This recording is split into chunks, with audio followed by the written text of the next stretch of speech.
Welcome. I'm so excited about today. I'm Holly, and this is Wild Blessings Teaching Tuesday. And today I'm going to be talking about one of my absolute favorite plants. It's like a friend to me. I've had so many adventures with this particular plant, and I've eaten it every possible way and used it for medicine. It is such an amazing gift. This is burdock. So before we get into that, I want to share with you a little bit about how you most likely know this plant.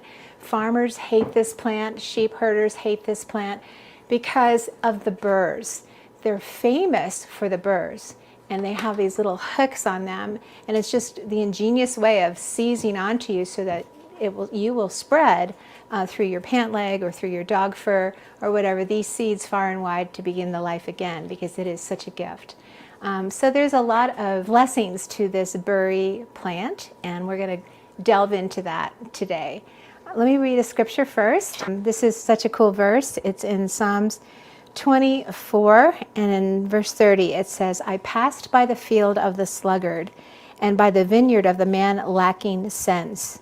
And behold, it was completely overgrown with thistles, and its surface was covered with nettles, and its stone wall was broken down.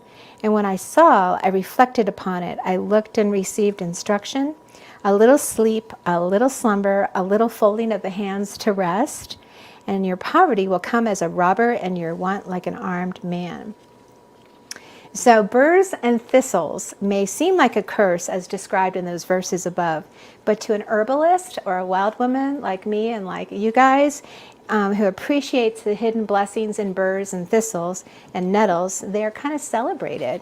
So I hope by the end of this class today that you will be celebrating burdock with deep respect for the incredible gifts. It is delectable, so delicious and edible, and incredible medicinal, and diversely fascinating with multifaceted gifts besides that are quite useful. So we'll delve into all of that. So if you guys would come up, I want to introduce you. And they were just in the woods and they were just foraging. And let them tell you what they were foraging for. But first of all, you guys had to stand close to me because I have the mic. This here is Gideon, and he is a twin, and here's his other half right here, only they're both very individual. And this is Eli. So it's Gideon and Eli, and this is Ben. And what were you guys foraging for today? I was foraging for ramps. Did you get any? I got lots of ramps. Oh, look, the flowers are on there. Did you see those flowers? Yes. Aren't they cool? Look at that, guys. These are maroon colored flowers. And what do they smell like? Ramps. Like ramps, like garlic. Okay, and what did you find? I got some purple violets and some leaves and sassafras. I got some leaves and some violets. And What kind of leaves are those? Sassafras. Sassafras. They taste like root beer, don't they? And what's that? I think it's grape leaves. Nope. Anybody, you know, Ben, what this is? It's the blasphemy vine. Okay, let's hold it up so y'all can see. Do you see those little tendrils? We talked about this last week in class. These are super tasty. Take a bite. They're hot. They're very crunchy and tender at this stage. You want those little tendrils, and they are high in testosterone, and they're great to go in our, where are we going to put them today? Salad. In our wild salad. Are you my salad person? No, you are. You like salad. Okay, so we're going to make, what are we making today? Salad and pizza. Wild pizza. Okay. All right. And then what do you have to show us here? I have Ramps. And what are you going to do with the roots? So you dug them up with the roots at the end. What are you going to do with them? Cut off the bottom of the roots. Why? So we can plant them. Yeah. And so we'll keep most of it to eat on our pizza and making in our pesto that Ben's going to help me with. But that's a great way to propagate and to keep the growth. Also, one thing I wanted to tell you about, when you're harvesting ramps, never take all of them from one little patch, and always go into the middle and get the ones in the middle, because they spread by seed, and so you want them to grow out. So if you've got a patch, like a 12 by 15 foot patch of ramps, go in the middle and get those. Okay, and then what did you get? Oh my goodness, what is this? That's not a ramp. I got ramps. He has to stand next to me. Hellebore. Oh, what is that? Is it edible? It's not edible, it's poisonous. Yep. And look at all those ramps you got. Wow, that's quite a bit. What are you going to do with them all? Make pizzas. But you're going to take them home, right? So one thing you can do with it is you can make a compound butter. Have you ever heard of that? No. Well, you take a stick of butter and you soften it and you chop these up, including the bulb, and you put that with some lemon zest and some lemon juice and some salt and pepper into the butter, mix it all up, get all sticky or slimy, and then roll it into a ball and then freeze it in the freezer. And you can use it all winter long. So that's a good way to do it. And then Amy, come on over and I'm going to introduce, this is their mom, and she's an amazing wild mom. And look at the kids she's got. So Amy, tell us what you learned, and you sent me this amazing article this week. So it just popped up when I was on the computer the other day, and it was out of Virginia, saying that Virginia mountains, of course, people have been eating ramps there for forever, I'm sure. But the article said, and that's what amused me, one thing was that normally ramps this time of year are kind of limited to high-end restaurants. But with quarantine and everything the last year, that people have been kind of going into their woods more and finding things and trying to forage more. But it talked about really the necessity of knowing what you're doing, because a lot of people have been coming in with toxicity issues, having eaten things like the false hellebore, thinking that it was a ramp instead. So when we Ben was going to tell us, Yeah. how do you tell the difference, buddy? False hellebore have like little ridges. You can feel them, can't you? And what else? And there's more, the stem's thicker. And there's more Let leaves. hold this up, and then hold the ramp on the other side. Stand right next to me. All right, say it again. There's more leaves. There's more leaves. There's ridges. And this one's toxic. Okay, what about your nose? How can you tell by your nose? It smells different. How does it smell different? It doesn't smell like a garlic. That's it. That's the clue right there. So if you can't tell the difference by looking at the difference between these two plants, and they tend to grow near each other, don't they? Right. Then you can definitely tell by smell. This does not have a garlic smell at all, and this surely does. So just be super careful. Always be 100% sure of what you're eating before you put it in your mouth, Right. right? And come to class. That's where you'll learn. That's right. Have a good teacher like Miss Holly. Okay, thank you. Good job, buddy. Was there anything else you wanted to say about that? No. All right, stay here because I got to give you your work. When I taught at the Todd Mercantile, I always made sure my students had their hands busy while I was teaching. And so it's always the same here, and I call it herbing around. So Ben, you're going to take these midribs right here. This is the burdock leaf, and we'll be talking all about that. He's going to take, what are you doing? I can't remember. You're cutting the middle out. You're cutting the middle out? Is that what it was? Okay. All right, so see all these big leaves here, buddy? And here's a pair of scissors. So what he's going to be doing, and I'll explain this to you when we get to the medicinal aspect of burdock, but I'm going to just do one, and then he's going to go and do all of the rest. See, this one's already done. See how I cut the midrib out, buddy? Yes. So let's just put that right there. All right, so he's gonna cut up the side like this. You're just getting rid of that juicy midrib because we're gonna be drying these, and I'll explain why later when we get to the medicine part. So you got a bunch to do, and so there you go. So here we go, and you can take those and the scissors back to your seat. Are you my petioli man? All right, put the salad up there next to our salad area. Okay, so the petioles are in here, and I have more for you that I'll give you, but so what he's going to do is he's going to cut off the petiole from the large elephant-shaped leaf, and then he's going to kind of de-string it with his fingers, just kind of going like that, getting rid of the strings, and just make a pile of them so you don't get a mess on the floor, okay?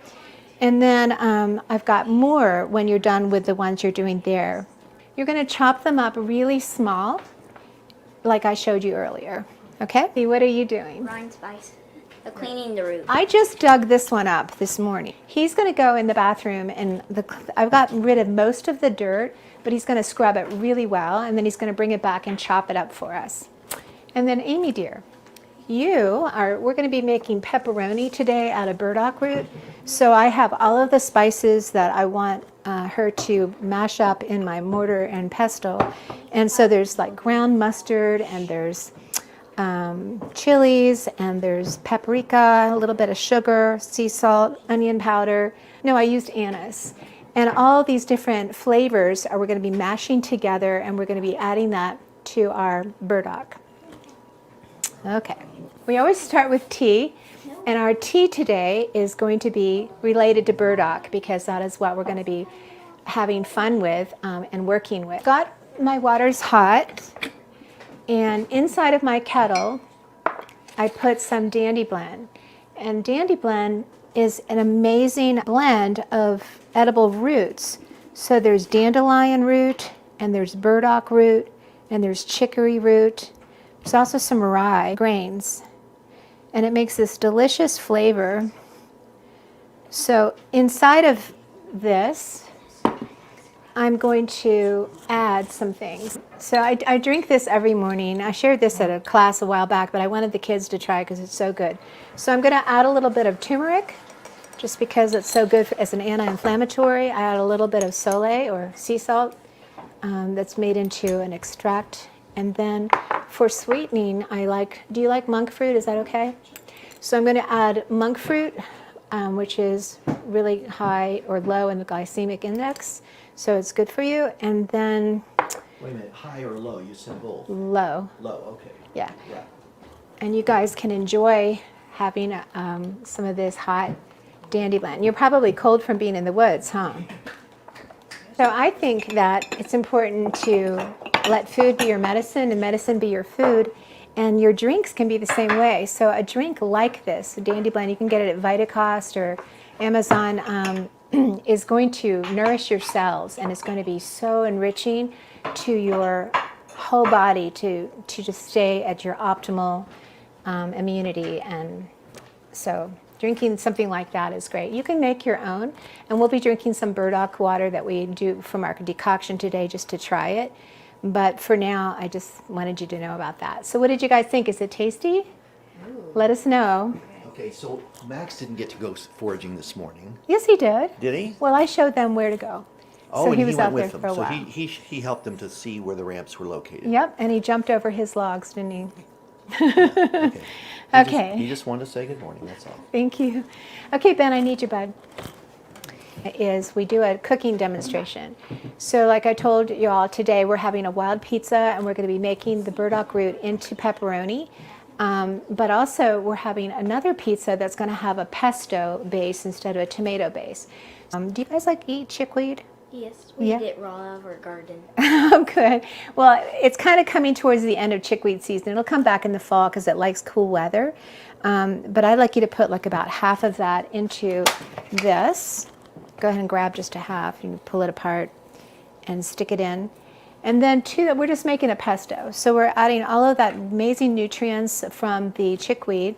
And then go ahead and add all of the walnuts. Just dump them in. And then open that up, and I want you to pour a little bit in my hand, and I'll tell you when to stop.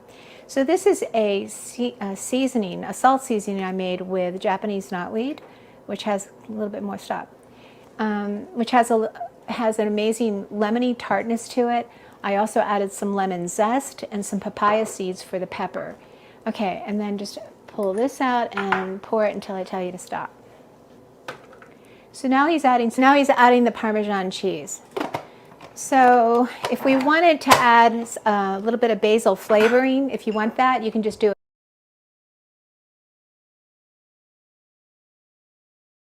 it. So you'll make the pizza with the pesto. I'm going to put it in the fridge so we can have it later. You might need to add some salt and pepper to it when we get to that, but you'll be in charge of that pizza, okay, buddy? Okay. All right. So that was easy, and see how easy it is to just eat wild and to use it in your regular recipes. Let's get into talking about our special plant. Okay, so the name of burdock, the formal name is Arctium lapa, or there's also Arctium minor, but they both have all the same edibleness and medicinal qualities. And so mostly what I'm familiar with is the burdock, which is Arctium lapa. And it is a biennial, which means it lives for 2 years. So the first year, it just creates a basal rosette of these huge leaves, and it has this taproot that goes down below. Little tiny taproot, and here's the little basal leaves of a first-year plant. And so this root can get huge. It can get like, I don't know, 3 or 4 feet deep. It's a taproot.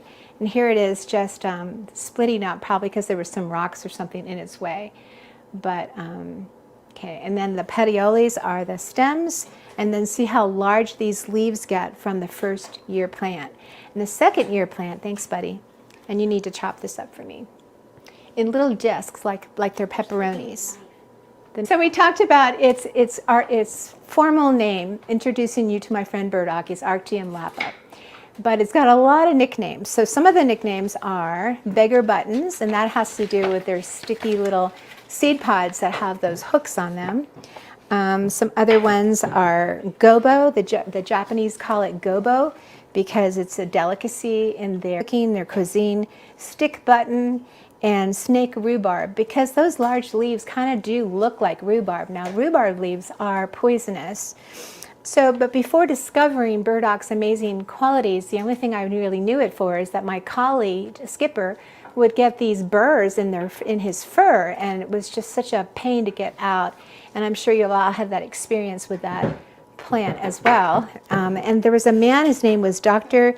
de Mistral. He was a Swiss engineer, and he looked at the burdock seed pods underneath a microscope, and he realized that they have these little hooks.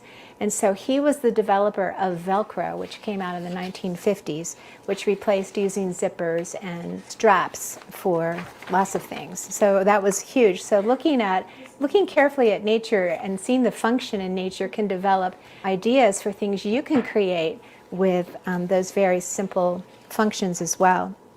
So the first year, all of the energy goes into creating the root.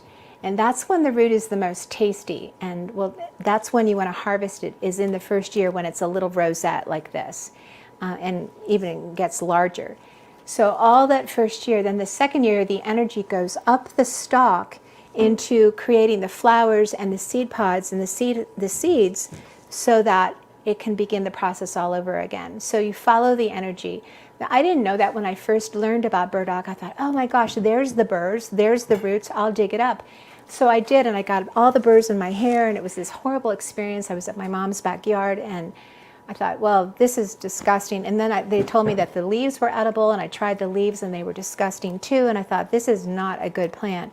Well, it's because I was harvesting at the wrong time. If you harvest a second-year plant, the root is going to be so hard and so fibrous. It's just there to hold up the stalk. That's the only purpose. The energy is now into the seeds.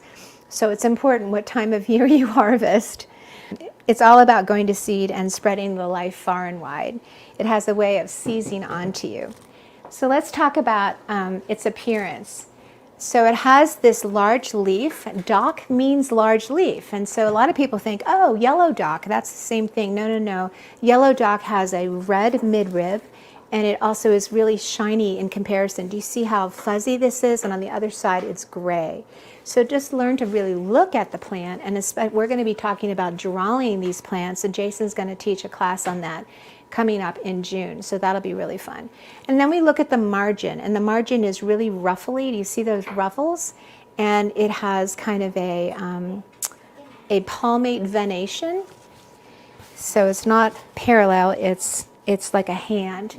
So looking at what does it look like is, those are the things you look at. You look at the margins, you look at the venation and the midrib, and at the leaf shape. So it's kind of shaped almost like a heart, actually, or elephant ears. Look at that. And they can get really big. We talked about what do you look like, and then we asked the question, what do you do? And so what burdock does is it's edible, it's medicinal, and it's highly useful. So let's first talk about its edibleness. So this root I have made into, you decoct it, and so right now Eli is cutting up the root, and we put it into, I'll show you, I did this last night, so this could be for our pepperoni, and he's just chopping that up for my next meal. But it's so high in nutrients. You can imagine when you've got a root that goes so deep like that, it's going to bring up a lot of minerals and a lot of trace minerals and vitamins from the soil. And you're going to find burdock. That's another good question. Where do you live? Well, it likes to live in waste places, in pastures. You won't find it in the woods very often or in shady places. So what I did with my burdock here is I decocted this last night, and you want to put the root pieces, see how I chopped that up small, like that. This is what you're doing, right, Eli? So this has been put into cold water, and you want to use cold water because it's a root, and it will bring out the nutrients best if you bring it to a simmer, almost to a boil, and then let it stay that way for about 20 minutes or until it's tender. And once it's tender, you can do whatever you want with it. So I've actually put these into my food processor and made them into hamburgers by adding seasoning, applewood smoked seasoning to it, adding a little bit of coconut oil, other ingredients. I'll give you all of my recipes. I'm doing my cookbook and I'm working on that really hard, and this is going to be a whole chapter of all of my amazing burdock recipes. So I'll teach you how to make the burdock burgers. Burdock taco meat, you just take these guys that are al dente, you've already decocted them. Always save the pot liquor because that makes really delicious and really nutritious soup broth. And you can make this into tacos by adding taco seasoning to the al dente root. I've made them into mushrooms, and you can do that, and I'll give you the recipe for that as well, by adding Parmesan and butter and olive oil and little onion flavors and put it on your chicken piccata. I've pickled them. I've made them into chips, and those are so good. I have put them in roasted casseroles, so you can roast them with other roots. Like anything you would do with a carrot, you can do with burdock root. So save the liquid, the pot liquor, because that is so high in enhanced nutrition. Okay, then this is the other thing. Where's my stem guy? But with the stems, you want to take a little bit of this fibery stuff off the edge, and once you've done that, then you just parboil it in water, and then you can put them on a freezer on a cookie sheet and freeze them. And once they're frozen solid, then you put them into a baggie that you label, and you can keep it for the winter time. But it gets they're really tender, and they're so good. So what I've done is I have made, for our pizza guys, we're going to put this on our pizza, I made an Italian marinade with basil, oregano, thyme, chili, peppers, bay leaves, red wine, vinegar, lemon, and extra virgin olive oil. So they've been marinating all night long, and those are going to go on our pizza as well.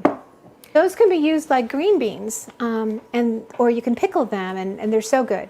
All right, so then, now that's the first year, because these petioles will be really fat in the first year, and in the second year, the petioles get really skinny and fibrous, and the leaves get super small.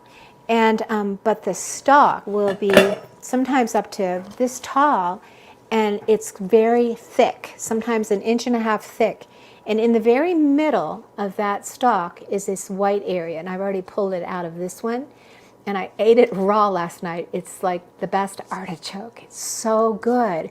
And this is like my new bucket list with burdock. I've never actually eaten this part of the plant, but I've been studying it and reading so many books on it, and it's just everyone's saying this is the best part of burdock, and I'm thinking, that's interesting. So even when it comes to the second year, the pith of the tall stalk is going to be really tasty and tender and wonderful, and you want to get them before the flowers start to bloom. So right about in a week or 2 or 3 would be the perfect time to get the stems of the second year, and right now is the time to get the roots of the first year plant.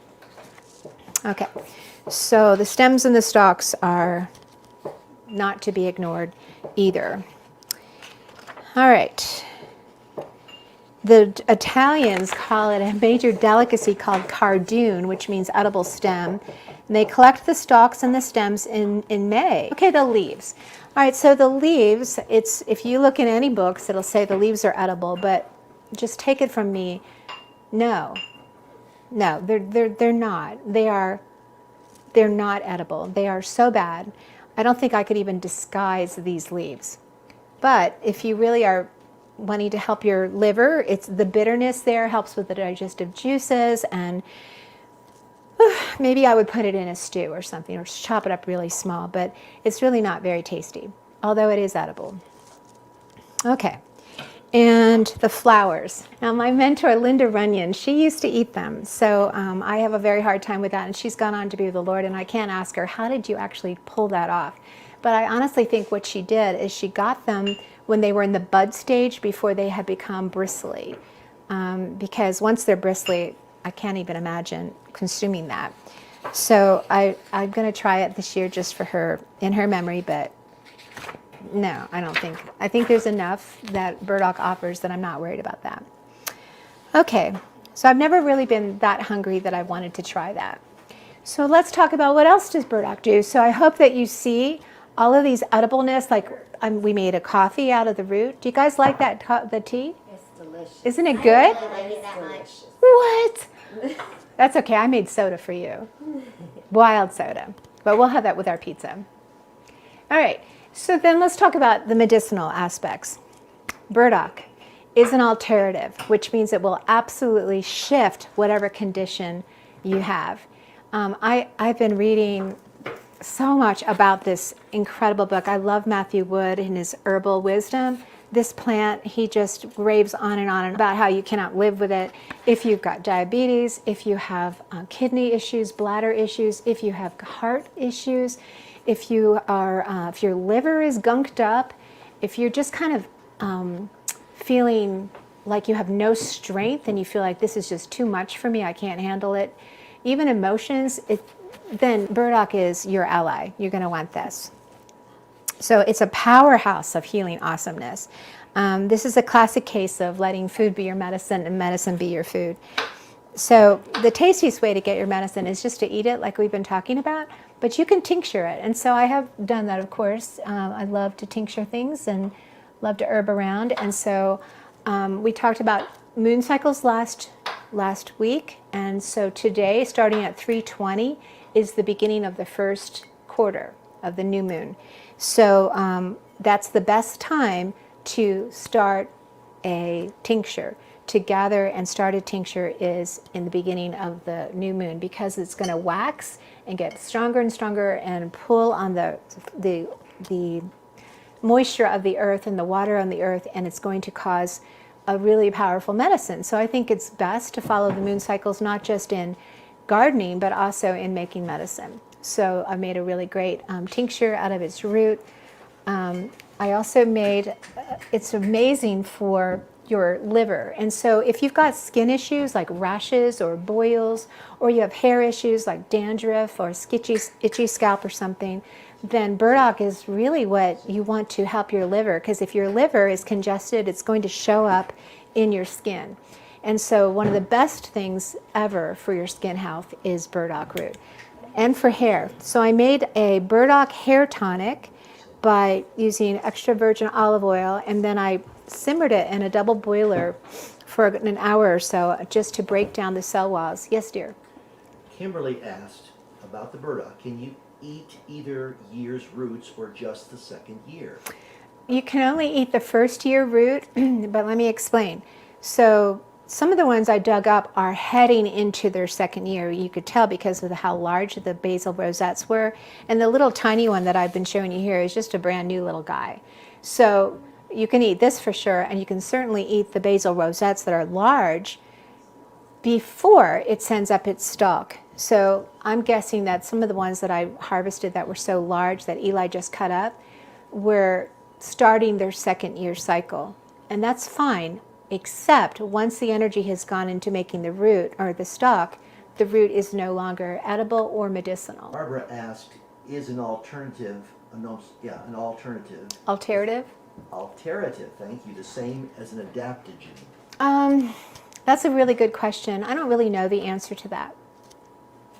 All right, so it's an alterative, which means it's a blood purifier. It will alter your state. And it works with chronic conditions. So really, you want to eat burdock every day.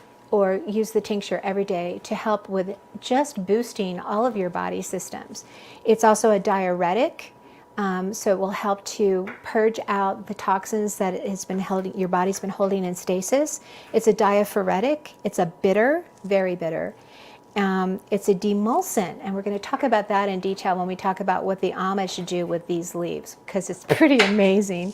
It's an anodyne, which means it helps with pain relief, and it's anti-tumoral. It is one of the plants that's in the Essiac tea blend, which is famous for being heralded for helping in amazing ways with cancer patients.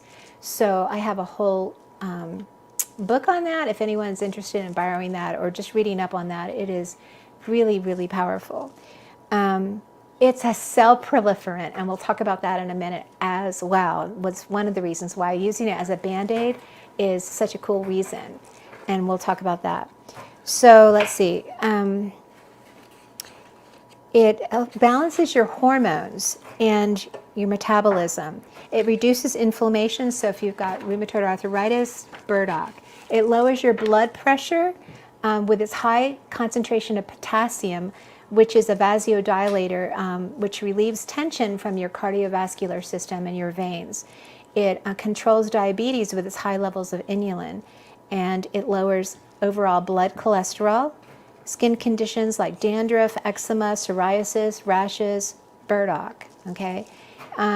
It can transform you from the inside out, but it's not a quick fix. And one of the things that people kind of turned away from herbalism and went to modern pharmacia is because medicines will stop a symptom. So like say I'm driving my car and there's this annoying blinking red light and it's just driving me crazy and I just can't stand it anymore. So I just take my scissors out and I cut the wire that's connected to the light. Well, the light's now no longer blinking and I'm not annoyed any longer. But it could very well have been telling me that my oil was low and now I'm going to run out of oil and my car is going to seize up and be forever broken. So that's kind of when our body is in pain and we've got issues. It's a symptom to tell us we need to get to the root and find out what's going on. Put your detective hat on and find out what's happening and give your body what it needs. And what it needs is burdock. Burdock will take a while to work. It's more for chronic issues. So like using it with all the recipes I'm going to give you and using it, making a tincture, for heaven's sakes, make one this week because it's starting the first quarter of the month. This is the time to go find a first-year plant, dig it up, chop it up, and make a great tincture out of it. Shake it every day and pray over it and just praise God for such a gift as this amazing plant. Okay, make sure you talk to your doctor and ask him what he thinks of burdock. Especially if you're on another medication. Oh, that's true. But let me just say that there is no contraindications with burdock. This is just, go ahead and eat it if you don't want to make a medicine out of it. And that's just your body will know what to do with it.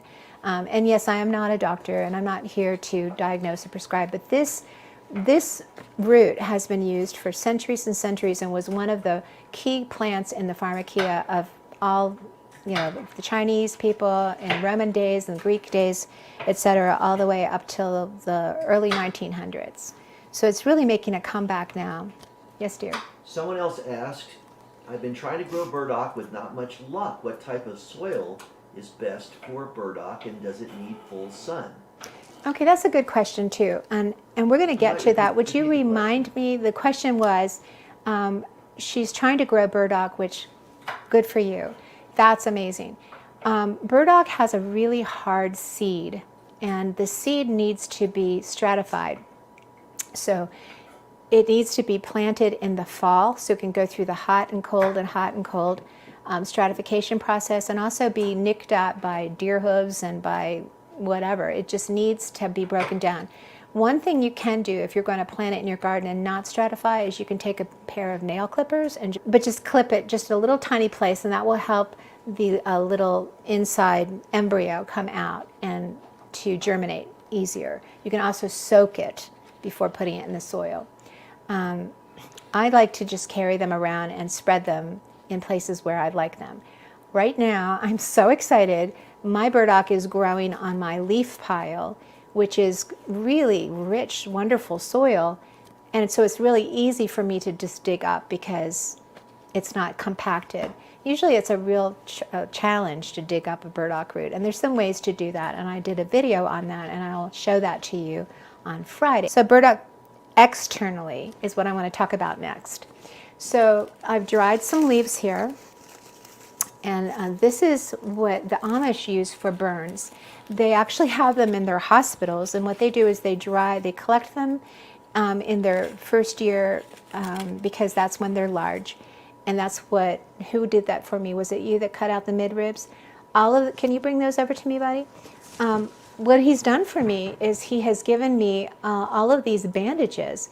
So when someone has a burn, the Amish will take these, thank you, bud, take that back. The Amish will take these that are now dried, just pretend they're all dried, and they keep them in boxes, and they'll reconstitute them in water. So pretend that my back, or let's come over here, Gideon. So pretend Gideon got burned right here on his shoulder. So we would reconstitute this dried leaf in water and put it over the cleaned burn like that. This is what they do, and I'll send you the links to it because it's so fascinating. And then they'll just they'll leave that on for an hour or so, and then they'll change it and put it back, put another one on. And so what this does, you want to get a picture of him doing that? Come over here, buddy. Say, we'll pretend his head is burnt. No, we'll do his shoulder. Okay, so what happens is there's a cell proliferation in the constituents in burdock that causes the skin to close up and heal so well, and it's an anodyne, so it takes away pain, so you don't have, because sometimes painkillers will cause your blood to be really thin and not coagulate well. So this will heal faster if you have a burn using this than any other method, and it'll close up your skin, and it'll also cause the pain to be lessened.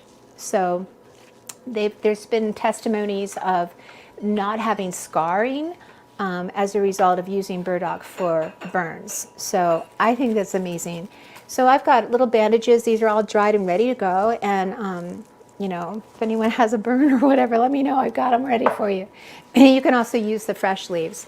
They don't have to be dried. It's just you want to have them all year. So this is going to be fun. So one of the pictures that I'll be showing you on Friday, I have some of my apprentices are hanging burdock up on the clothesline. And Hope looked at me and she said, Miss Holly, I think that I'm probably the only person in the world that's hanging burdock on a clothesline right now. And I said, probably right. All right. So that's exciting. Let's see. Oh, and it doesn't stick to a wound like most bandages would, which is amazing as well.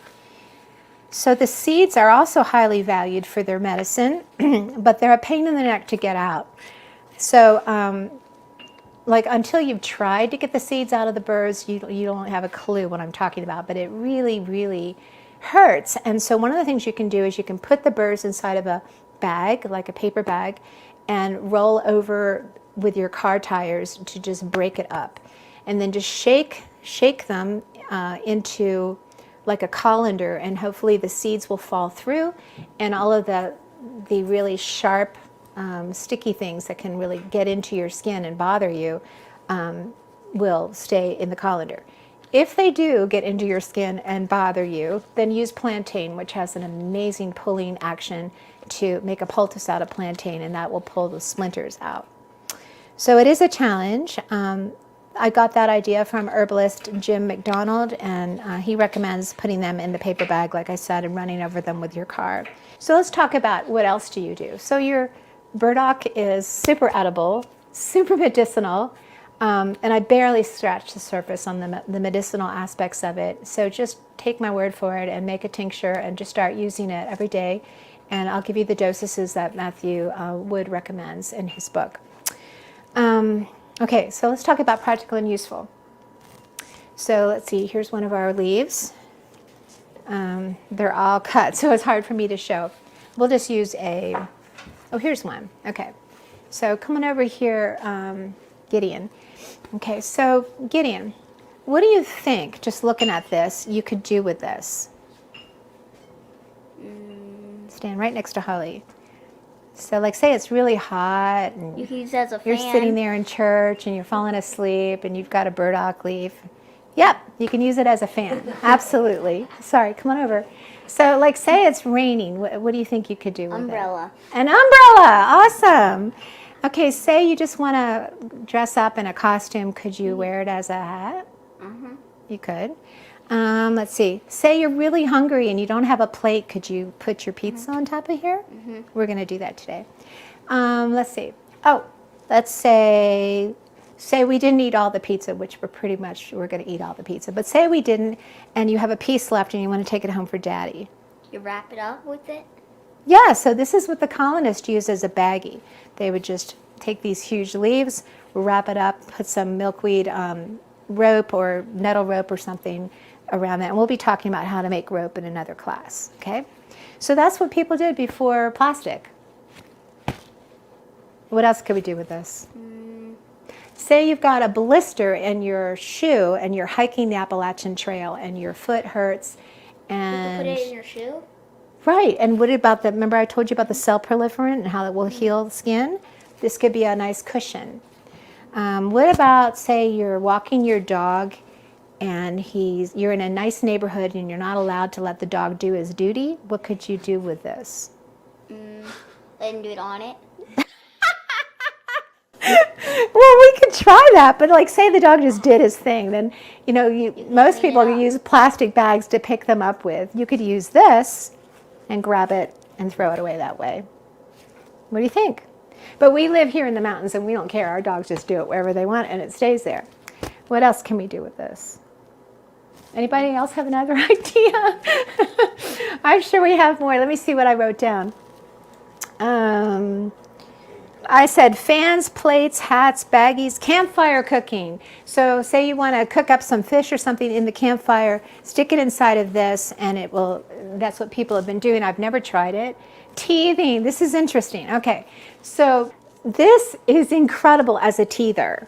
And so when you have your next baby, remember this.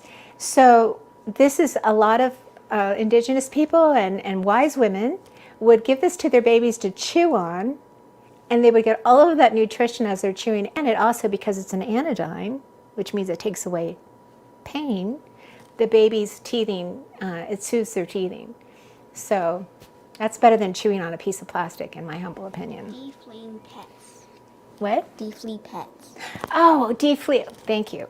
All right, so the Burs have this amazing ability of defleeing or killing fleas. So you can make a decoction out of the Burs, and if your dog gets fleas, make a bath out of that and pour it into the bath, and then put your dog in there, and the fleas will fly to get away and hopefully die. So yeah, it's got a lot of practical purposes. Thank you, buddy. Handy wipes. So say your counter is really dirty and you're out of paper towels, so you can use these as handy wipes as well. It's really up to your imagination. It's got a lot of great purposes. I've heard of people using it for toilet paper. I think it's probably a better choice for toilet paper than Mullen. And a lot of people call Mullen nature's toilet paper, but man, that's got some really prickly hairs on it, and I wouldn't want to use that. This is softer, so if you have to use toilet paper out in the wild, don't use poison ivy, for heaven's sakes. Don't use Mullen, use Burdock. How do I get more of you? How do I find more of you? So I hope you're like, where do I find Burdock?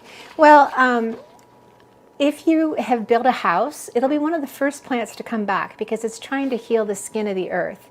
And so if it's healing the skin of the earth, it's also helpful in healing our skin as well. Dandelion does the same thing, both of them.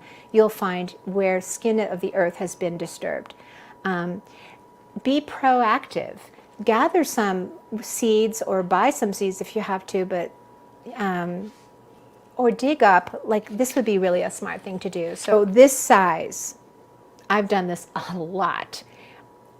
Dig them up this size, get the whole root, and plant it in your garden or plant it where you want it near your house. So I have done that to maybe 30 or 40 different plants because I want to be able to access burdock all the time, not just going to the farm and the organic farm and asking the farmer, can I forage? Thank you, Amy, for letting me get your burdock. Amy at Spring House Farms would let me come and get her burdock in the past. But I hope, honey, that you will get so excited about this plant that you will want to do it. You won't want to share it with Holly anymore. You'll want to use it yourself. You could even sell it. You can buy this in Asian markets or at Whole Foods for, I think it's $20 a pound. I'm not sure. So somebody check on that and put it in the comments. But this is a real delicacy. So that's probably the easiest way right now if you want to have something growing. Just get it in the ground. Of course, you don't want to ever plant anything in the fourth quarter, but we're starting the first quarter. This would be the best time to transplant. This would be in the third quarter, but it's okay. Anytime when it's not the fourth quarter is fine. If you're digging and you leave a tiny piece in the ground, you've propagated. So a lot of herbalists, a lot of foragers will say, I don't harvest roots because I don't want to kill the plant. Well, you're not killing the plant if you leave a tiny bit of it. I don't think I've ever gotten the full burdock root. I've certainly got this one. But when they're big, it's like, I can't get all the way to China. So I've constantly left the tiniest piece or the biggest piece, and the tastiest piece is actually the tip.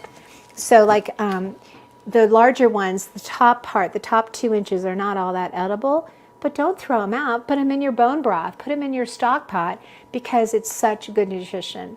So this is the tastiest part, the bottom part, but I can't tell you how many times I have left this in the ground because I want it to come back and also because I'm lazy and I don't want to spend 2 hours trying to dig up a root. So that's how you can cultivate and get more of my friend burdock. Arctium lepa is the name. Guys, I want to hear you say it. Arctium lepa. Artichoke. Yeah, and arctium stands for bear. It's from the word arctos, which is a Greek word, and the reason why they thought of that is because when you look at the little burrs, which I don't have a sample of, they look like bear fur, sort of. And, all right. And see, the thing is, when you're a forager, it's very seasonal. Like if you don't get these basswood leaves now, I mean, these are going to go in our salad. Eli's the salad boy. So you're going to make the salad for us, and you guys are going to do the pizzas? All right. So these leaves, these young basswood leaves are so tasty. It's unbelievable. So go, if you've got a basswood or a linden tree, they're called Atilia europa. If you've got one, get them now. Get the leaves now, and they'll keep leafing out. And use them in your salads because it's so delicious. Very sweet, very nutty, very tasty. No wonder the deer go crazy over them. There's just so much to share with you. Thank you all for doing Wild Eats and sharing your posts. And Suzanne Upton was our winner for today. So I'm extremely excited that you're in our group, Suzanne. You are just amazing. You are a wild woman. So if you haven't seen what it is she created and what she put on, did you see it, Amy? Holy cow, she used 10 different edible leaves and she made chips out of them. And then she seasoned it with hickory bark salt. I'm going, I never even heard of that. So you have? Yeah, on my side of the mountain. What? On my side of the mountain. I love that book. Far side of the mountain. Yeah, on the far side of the mountain. Seriously? Oh my gosh. Oh, that's awesome. Oh my gosh. Oh, that's awesome. That's so cool. Okay, so this is what she gets. So she gets my wild seed zest, and let me read to you what's in it. Sesame seeds, pumpkin seeds, kelp, nettle seeds, Celtic sea salt, amaranth seeds, lamb's quarter seeds, plantain seeds, evening primrose seeds, Queen Anne's lace seeds, and then it has my wild salt with the papaya seeds and the, what else do I have in there? The Japanese knotweed. So it's amazing, and you're going to love this with all your wild cooking, and I'm so thankful that you're the one that won because it sounds to me like you would really enjoy and appreciate this more than anyone.